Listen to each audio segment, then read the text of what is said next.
Today on Nation Focus, this year's United Way honoree for exemplary volunteer leadership in the community, Helen Chin Schlichte, will share with us her hopes and persistent efforts in the community. And later we'll see some of what went on in Boston community to welcome in the Year of the Dragon last month. In a few moments, you'll meet an outstanding woman, Janice Mirikitani, who visited Tufts University. Meeting with Asian American students and sharing her poetry on common experiences, she touches the lives of so many who are fortunate to meet her. Here in the studio, Liz Tupin, Associate Dean of Undergraduate Studies at Tufts University, has been kind enough to drop by and tell us more about Janice Mirikitani's writings. Thank you for coming on the show, Liz. My pleasure. I want to ask you a very broad question, but I'd like to hear what you have to say. Who is Janice Mirikitani? Oh, Janice Mirikitani is a woman of many worlds. She's a dynamic young poet, a dramatist, a community worker, an editor, a very creative person who has a certain amount of magnetism. She's able to draw all these creative people together and get them to do things like Ayumi, this book of a Japanese American anthology, which she brought together 4 generations of Japanese Americans to talk about their experiences in America. It really was a time when Asian Americans found their voices after World War II and after the camp experience. And I think Janice was able to capture and realize the importance of that and to get it all down on paper, whether it's written in the native language or whether it's written in English. When you first read Janice's works, what compelled you or what grabbed you? Well, actually, I heard about Janice from the students. They came back very excited after hearing her speak at Harvard University. At the same time, I also had picked up from one of the faculty members a certain amount of disdain about this Oriental woman writer who had come from the West Coast and they had never heard of her. So that got me quite curious. I got a hold of Janice's book, Awake in the River, and read it and was really quite moved at the way she was able to catch in very short phrases Asian American experience, being an immigrant, what it was like to be in the camp. I think her poem Crazy Alice was one of my favorites because it's written on a level that people can understand a certain madness that took over the United States at the time. And it was a level of madness to be able to function and be sane in the concentration camp. Tufts did a teach-in on the Japanese experience called America's Darkest Hours. We had Senator Inouye as the opening speaker, and he spoke about, can it happen again? I had Alan Dershowitz at the other end to talk about whether or not, whether we had to have another camp experience in order to get the Supreme Court to reverse itself. And then in between we had to have someone who really could tell people what it was like, the whole emotional experience, what it meant. Especially when a lot of people involved in the Japanese internment camps can't talk about it themselves. And Janice was the one, and she came on, invited by the English department and American Studies of Tufts University, and mesmerized. She captured the campus and has been a favorite speaker on the campus ever since. Now, she was born in the United States, and how many generations? She's, I think, 3rd generation.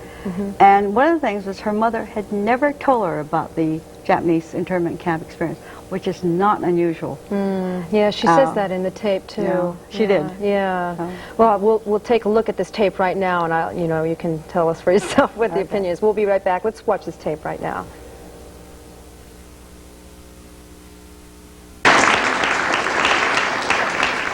I love meeting with students on universities and campuses all over the country, basically because I think that there's a real common concern that is shared by Asian American students, whether it is in the area of identity, whether it is in the area of feeling that strange, almost undefinable exclusion.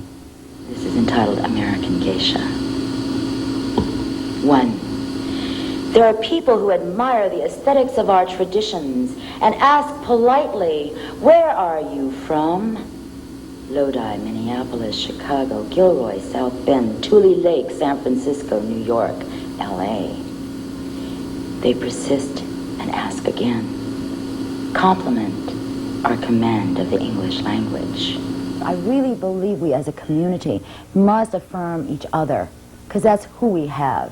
We are aware of the problem. We understand what our reality is. It is our responsibility to present that reality, to affirm that reality, to tell our stories from our own perspective and from the truth of our own experiences. I get something else at work. I work for a local newspaper, and so with elections and everything this past week, I had to interview a lot of politicians. And from a lot of them, because they haven't heard of me before with this newspaper, they'll say, "Oh, you sound just like Connie Chung." And oh, God. I don't even look like Connie Chung. Right. It's, I mean, I get that a lot too. Yeah, I bet. I mean, what can we do? I want to do something. Perhaps they are a generation apart from myself, but I think that the struggles are very similar still. And I think it's an ongoing issue that Asian Americans have to confront. American Geisha was inspired again by a situation that actually occurred, and I saw an white actress making fun of Asian women, being in Japan and on the Johnny Carson show. And you know, I actually think Johnny Carson even was embarrassed by her insensitivity. And that, of course, struck many other chords about how we are stereotyped. Here again is a further reinforcement of our one-dimensionalness. American white actress plays the role of white American geisha, filmed on location in Japan.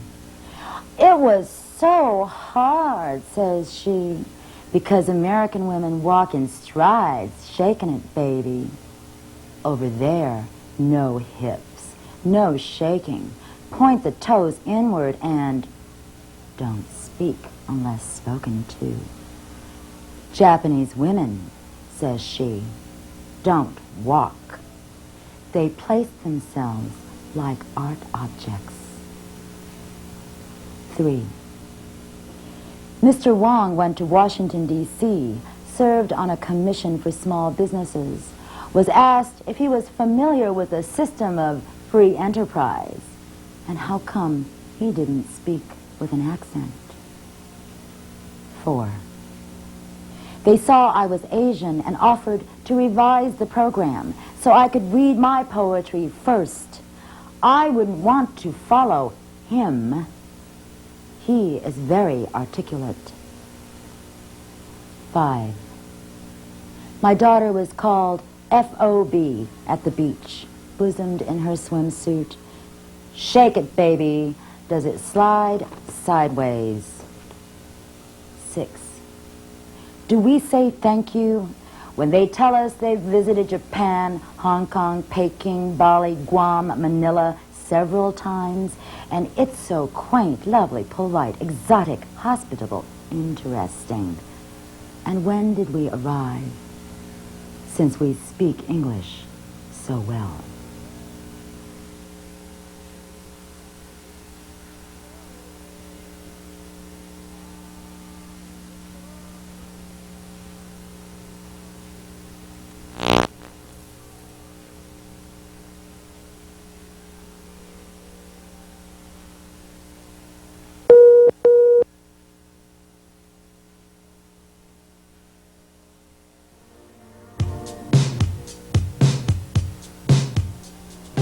Welcome back to Asian Focus. Let's return now to Tufts University and join up with Janice Mirikitani.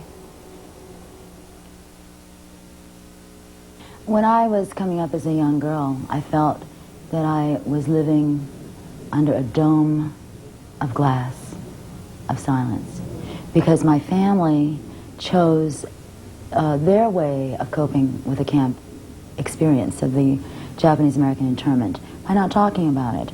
I believe that the experience was so humiliating and so painful that their choice of how they dealt with that experience and the most dignified manner in which they could conduct their lives or carry on their lives was by not speaking of it. My parents have never responded to my poetry.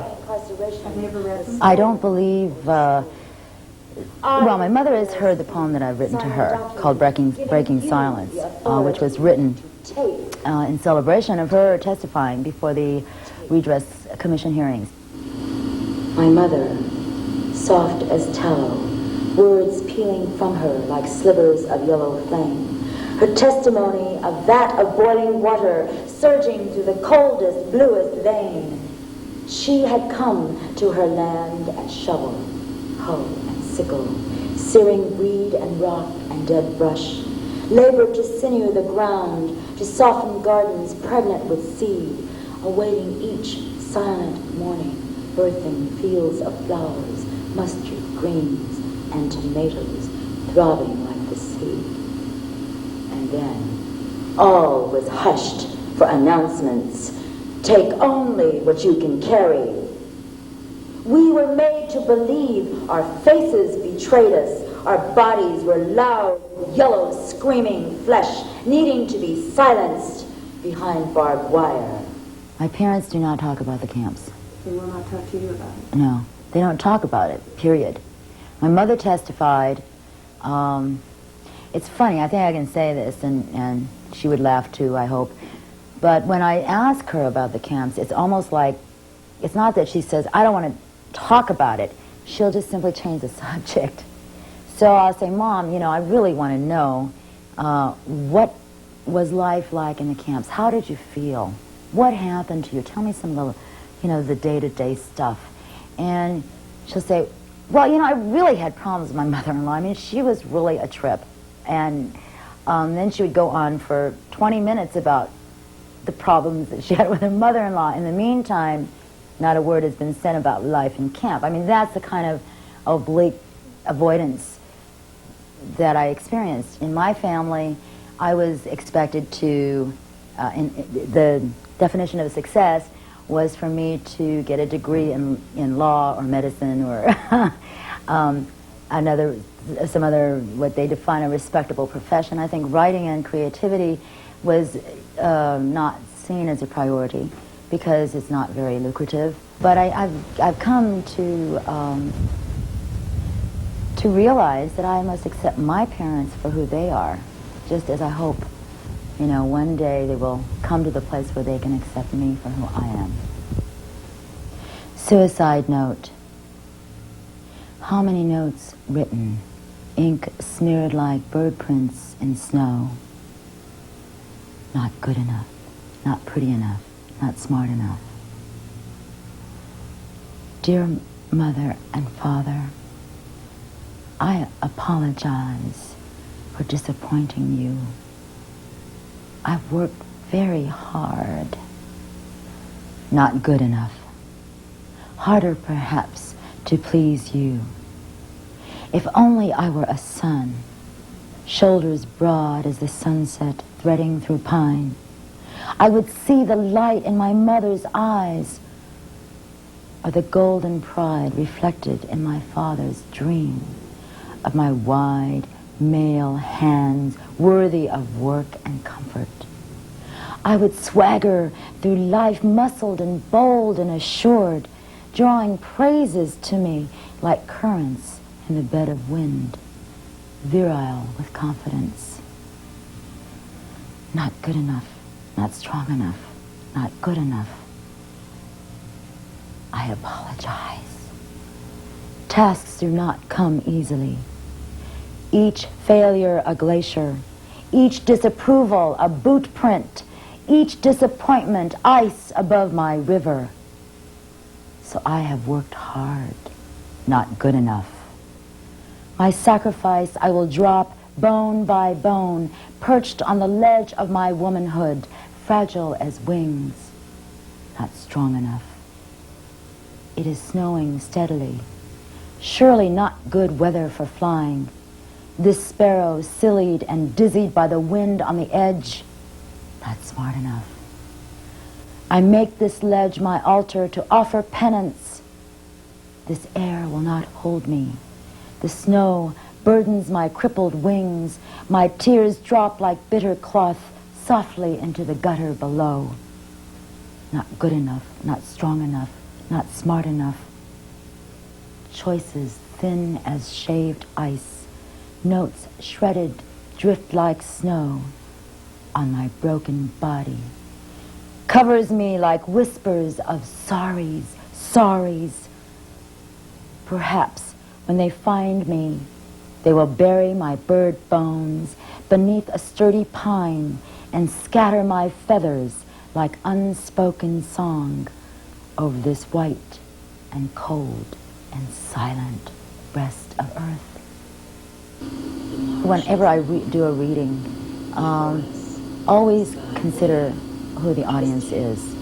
And I think I feel a responsibility to the people and to the community to whom I relate.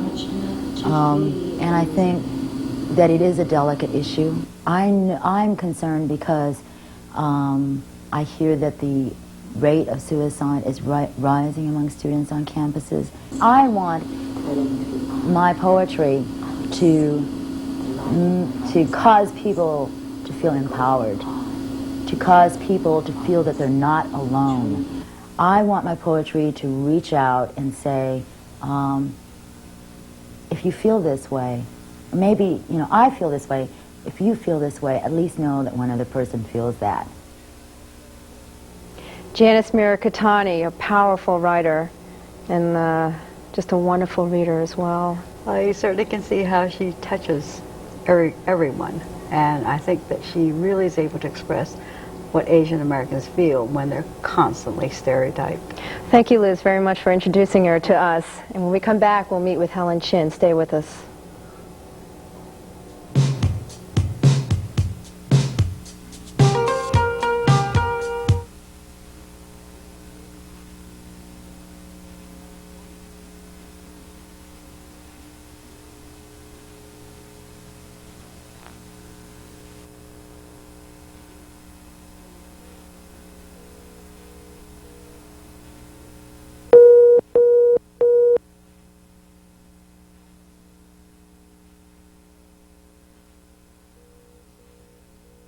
Styles in her community. Helen Chin Schlichte was recently named 1988's Most Outstanding Volunteer Leader by the United Way's Alexis de Tocqueville Society. In addition to her work as Associate Chairman of the Commonwealth of Massachusetts Employees Campaign, Helen is active throughout the state and the Chinese community, involving herself in charitable fundraising. In addition to holding the position as president of the South Cove Nursing Facilities Foundation, she has also assisted in raising over $1 million for the development of the South Cove Manor Nursing Home. Here with us this morning is Helen Chin.